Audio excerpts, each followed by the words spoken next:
They say revenge is best served cold, but I served mine on Christmas.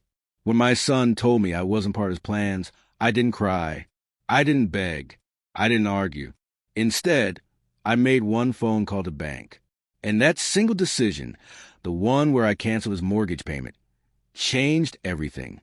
This is a story of how my own family betrayed me, and how I took my power back in a way they never saw coming. Christmas had always been our family's time. Warm dinners, laughter, gifts under the tree. I imagine myself baking pecan pie for my grandkids, just like every year. "Hey, sweetheart," I said cheerfully when he answered. "Just wondering what time you'd like me to come over on Christmas Eve. Should I bring the pie?" Silence. Too long. Finally, Daniel cleared his throat. Mom, actually, we weren't really expecting you this year." The words hit me like a slap. Not expecting me? I repeated. "Yeah," he said casually. "Sarah just wants a quiet Christmas. Nothing personal. Mom, we'll call you, okay?" Quiet Christmas. Just him, his wife, her parents, and their children. But not me, his mother. I hung up the phone, my hands trembling. The little artificial tree in my living room looked duller, the ornaments mocking me. My own son had uninvited me from Christmas. When Daniel's father died 10 years earlier, I worked myself to the bone to keep our family together. I sold our home, downsized, and put every penny into Daniel's education. When he and Sarah wanted their dream house, I co-signed the mortgage, paid the down payment, and covered payments when they struggled. Quietly, without recognition. I told myself it was for the kids, to give them stability. But deep down, I was keeping Daniel's dream alive. And now, in the very house I had built for him, I wasn't welcome. On Christmas Eve, I sat alone in my townhouse. No laughter, no smell of cookies, just silence.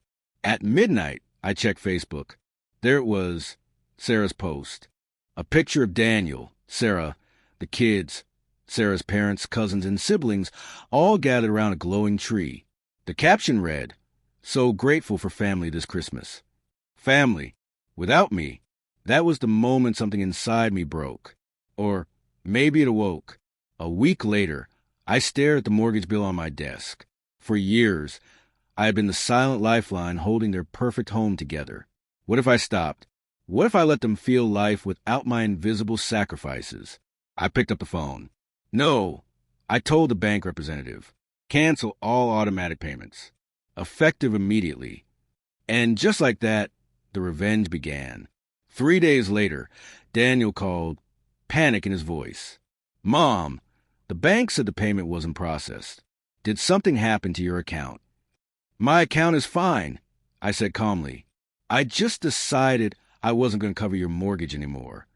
He exploded. "Are you kidding me? Do you know what this will do to us?" "I know exactly what it will do," I replied coldly. The next day, he stormed into my home. "Why would you do this?" "Maybe because I wasn't good enough to sit at your Christmas table," I said. He clenched his jaw. "You'll make us lose the house." "Then maybe you should have thought of that before discarding me," I answered. Soon Sarah showed up, venom dripping from every word. "You're selfish," she snapped. "Do you want your grandchildren homeless?" "Don't you dare use them against me." I shot back. "I've been paying for your comfort, not theirs. You celebrated Christmas without me while I funded your home. You're bitter, jealous," she sneered. "Daniel doesn't need you anymore." Her words cut deep, but I stood tall. "If you didn't need me, you wouldn't be here begging. Remember that." By spring, the late notices piled up. Daniel called constantly, his voice desperate. "Mom, please, the bank's threatening foreclosure. The kids don't understand. We could lose everything." I stayed firm. Actions have consequences, Daniel. In March, the first foreclosure notice arrived.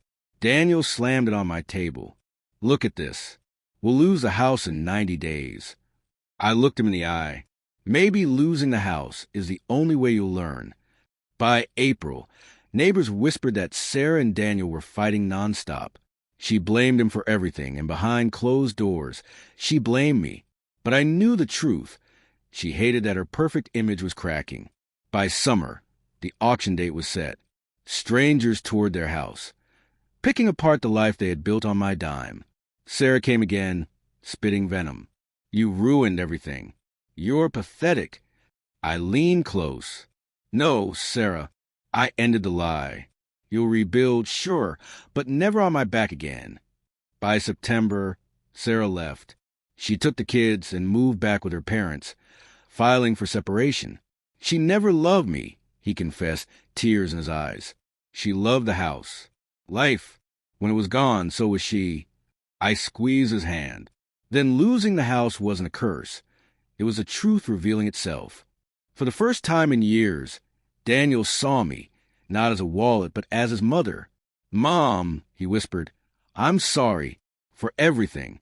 I get it now. I should have valued you before I lost it all. Tears stung my eyes. After all the pain, all the betrayal, this was what I had wanted all along. Not money, not control. Respect. That December, nearly a year after the words that shattered me, Daniel called again. His voice was gentle. Mom, would you come spend Christmas with me and the kids this year? Nothing fancy. Just family. I swallowed back tears. I'd love to. On Christmas Eve, I walked into his small apartment.